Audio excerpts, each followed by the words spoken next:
जिगर को बेहतरीन रखना चाहते हैं तो बाज़ारी खाना और फास्ट फूड बंद करें। अगर आप अपने गुर्दों को बेहतरीन रखना चाहते हैं तो सोने से पहले बाथरूम से फारिग हो लिया करें।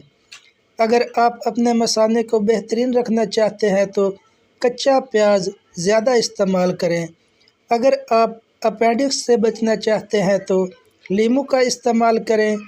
अगर आप अपने गले का ख्याल रखना चाहते हैं तो खाने में काली मिर्च का इस्तेमाल करें। अगर आप अपने फेफड़ों का ख्याल रखना चाहते हैं तो तंबाकू नोशी बिल्कुल बंद कर दें। अगर आप अपने नाक का ख्याल रखना चाहते हैं तो पुदीने का इस्तेमाल करें। अगर आप अपने दिल को तंदुरुस्त रखना चाहते हैं तो नमक और चिकनाई का इस्तेमाल कम से कम करें। और अगर आप आपके अपनों का ख्याल रखना चाहते हैं तो इस पैगाम को ज़्यादा से ज़्यादा शेयर करें। खुदा हाफिज़।